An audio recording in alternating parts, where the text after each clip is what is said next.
Hang on, we're going backwards. So the number five story this week is, but Lagarde, Europe is a museum. This is from the Daily Economy Joakim book from Dan, July 1st, Econ Territory, 15 comments, 1,126 sats. Keyan from the Econ Territory. Keyan, what's this?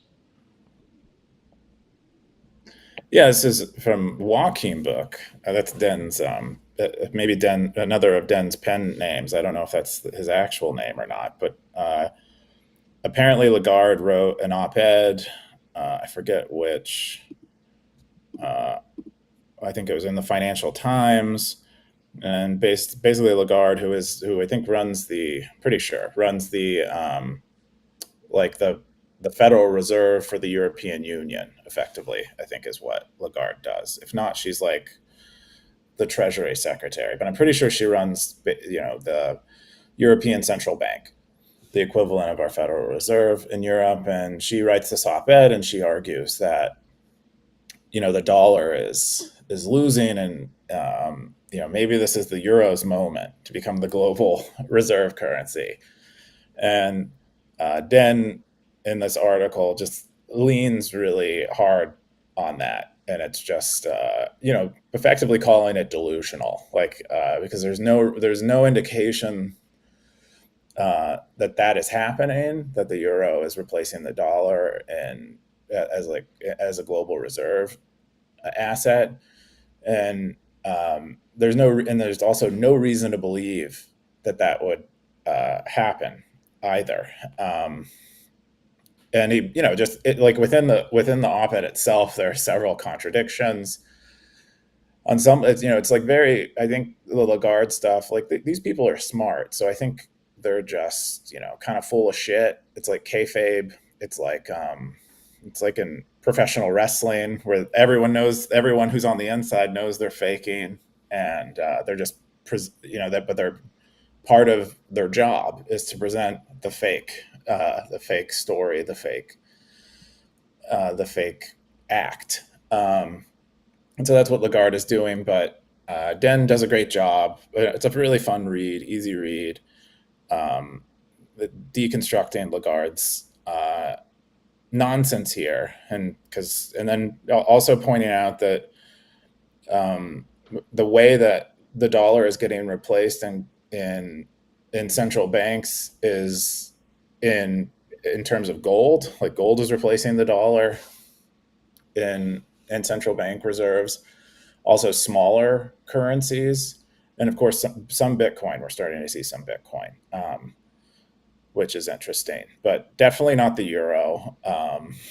And there's no reason to believe the euro would play that role. They are so like, I'm not deep on this stuff, but my perception of this stuff is like the euro is effectively another wrapper. It's like wrapped Bitcoin on Ethereum. It's like the euro is like wrapped dollars, wrapped US dollars. I don't see why it doesn't feel all that independent from the dollar itself.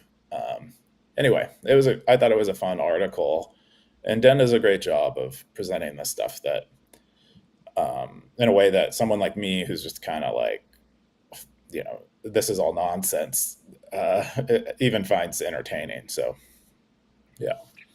Yeah, it looks like Optimism had a post here. He said he fact checked this with cover data up till 2024. Below is a relative growth as part of the whole of each currency index with 0, 2017 equals 100 because that's since when CNY got tracked.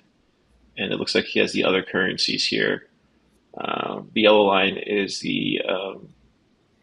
I guess that's the Chinese currency there. That's what he's tracking there, I believe. Hmm. That's interesting. Yeah, I think he's effectively saying that yeah, the U.S. dollar shrank in terms of reserves. I think is what he's saying, and then while the euro is stable, other currencies grew while the euro did not. So yeah. Yeah, looks like Scorsese said, well, but they do have really good pastries and bread in general. Also, the gelato is better than you can get in the States. Yeah. Yeah, I think you're right. I think this kind of like kind of what you described, like everybody's kind of posturing in a lot of different ways, and then you have Jerome Powell still. Um, uh, he's still holding rates, right? He hasn't cut rates at all. No, Trump is trying to get him to do it with all of his Right. silliness. I mean, I heard, yeah. yeah, I don't know if you have more to say on that, but yeah, do you? No. I thought I heard something interesting. I forget where it was, but it was someone talking about interest rates. Oh no, it was I was watching a Thomas Massey on Theo Vaughn's podcast, and Thomas Massey is like, we can't, it's not the Federal Reserve and the U.S. government aren't even control at this stage, aren't even in control of their interest rates, and kind of, I think mirroring some of the stuff Lynn Alden has been putting out, where it's like if we cut interest rates and we basically pay people who are paying who are letting us borrow money from them and lowering the interest rate that we pay them, they'll stop letting us borrow money from them. Is what Thomas Massey was saying. He's like, so the Federal Reserve isn't in that much control of the interest rates. If we lower interest rates anymore, all the people who are giving us money to borrow will stop because they want the interest rates high. They want a higher return on their debt. Um, and so it's unlikely that we see interest rates lower, is what Thomas Massey, just libertarian congressman, um, who is an electrical engineer and went to MIT, said. And I thought that was pretty interesting. So perhaps we don't get lower rates. Yeah. Well, that's what we got for the number 5 top